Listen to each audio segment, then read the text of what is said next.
Bonjour et bienvenue dans cette série de tutoriaux de programmation et développement basés sur WinDev.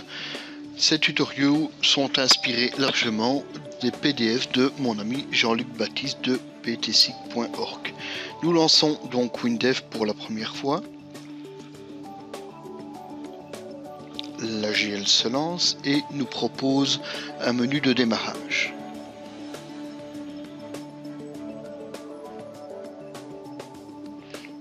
Dès la fenêtre de bienvenue, tout l'environnement nous propose directement de créer un projet de type Windows, des web services, applications Java ou assemblage.net, d'ouvrir un projet déjà installé ou d'ouvrir un exemple. En standard, dès l'installation, une multitude d'exemples est déjà installée à la base avec WinDev, que nous pouvons consulter directement via l'interface qui liste tous ces exemples du premier au dernier, naturellement.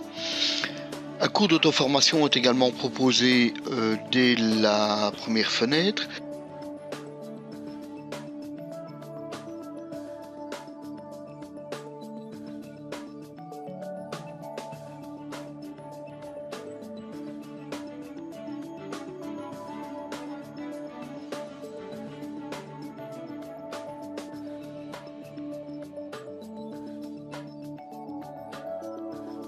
Assez long, mais relativement efficace pour vous proposer tous les avantages de W langage, donc du fameux L5G propre à WinDev. Nous créons un projet dans une application Windows, nous validons, l'assistance se lance.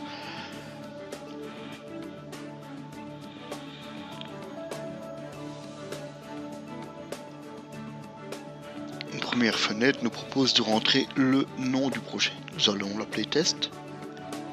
Celui-ci existe déjà à la base. Nous créons quand même le répertoire et écrasons l'ancien. Je valide la seconde fenêtre. C'est bien une plateforme Windows en 32 bits. Je ne vais pas utiliser le gestionnaire de source. Je vais choisir la charge de programmation. Je sélectionne mon gabarit. Je clique sur suivant, 800 par 600 me convient bien. Je valide, il n'y a qu'une langue, c'est français. Je pourrais valider l'ensemble des fenêtres à ce niveau aussi, mais nous allons aller jusqu'au bout. Je ne veux pas la fenêtre, le saviez-vous. Je ne veux pas créer non plus de base de données. Et je valide l'ensemble des fenêtres. Dès le départ, WinDev me propose qu'est-ce que je veux faire.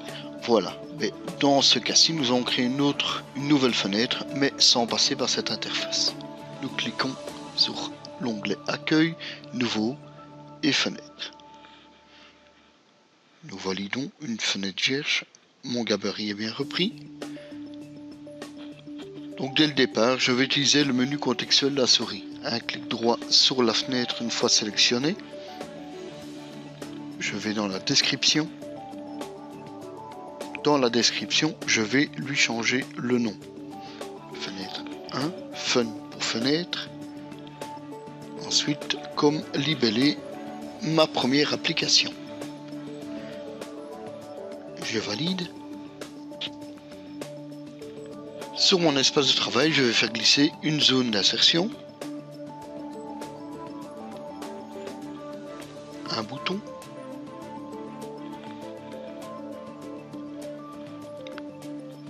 Et nous allons faire partir l'outil système de la fenêtre, c'est-à-dire les trois petites icônes système que nous voyons, minimiser, maximiser. Donc nous avons une série d'onglets sur la gauche à la description de fenêtre qui permet de redimensionner ou de bloquer le redimensionnement de la fenêtre, des détails, des images, les langues si le logiciel qu'on va créer est en plusieurs langues, des notes et un style. Le style de la fenêtre peut être modifié également. Les trois icônes système, je vais les désactiver. Via l'onglet, j'aurais pu désactiver les autres, mais je vais les laisser. Je valide. À ce stade, je vais remettre un bouton quitter ici. Dans la description, le bouton quitter, étant donné que je n'ai plus de menu système, je lui donne comme libellé et quitter. Pourquoi l'esperluette? Comme ça, il sera accessible depuis le contrôle de touche Alt Q. Je vais dans le code, oui, j'applique, et je vais rentrer le code de fermeture de la fenêtre. Celui-ci n'est pas compliqué. Ferme. Équivalent entre parenthèses à moi-même. J'enregistre ma première application, oui, c'est le titre par défaut, je le laisse par CTRL S. Voilà, maintenant nous allons débugger la fenêtre pour voir si le contrôle du bouton fonctionne bien. Donc je vais cliquer sur tester la fenêtre. Celle-ci c'est pour tester le projet complet. Je teste la fenêtre. J'active le bouton quitter. Mon contrôle fonctionne bien. Je vais commencer par renommer le champ de saisie. Donc clic droit. Ici, je rentre votre nom. 2 points. Ce n'est que le libellé. Donc SAI pour saisie, underscore nom pour le nom. De manière à pouvoir l'appeler. Je vérifie que c'est bien un format texte. J'aurais pu mettre un autre format, mais c'est le format texte que j'ai besoin à ce niveau-ci. Je valide. Maintenant, je vais interagir sur le bouton qui va appeler SAI nom. Comme description, en libellé, je vais l'appeler afficher avec l'esperluette de manière à pouvoir le contacter avec la touche Alt A. Je fais un menu contextuel 3, voilà. Alors, je vais lui dire de lancer une fenêtre par l'instruction info et l'intérieur du champ qui aurait été saisi dans SAI nom. J'enregistre, je valide. Je débug la fenêtre. Je vais rentrer mon prénom maintenant. Hervé. J'affiche et une fenêtre s'ouvre. Donc bravo, on vient de finir la première application. Nous quittons. Cependant, si l'utilisateur ne rentre rien dans la zone de saisie non, comment faire pour vérifier? Eh bien, la manière la plus simple, je vais faire une condition.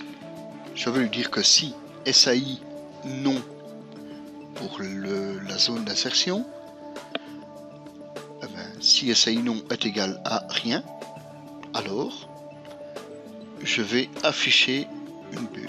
Tiens. Voilà, c'est le S qui est parti. Je vais afficher une fenêtre, donc par l'instruction info, et rentrer du texte entre guillemets, parce que c'est du texte. Donc vous devez entrer un nom. Je ferme la parenthèse. Voilà, je rentre l'instruction sinon, une fois que le contrôle aura été fait. Prenez bien soin d'indenter votre code, c'est important de manière à voir clair. Je mets l'instruction fin.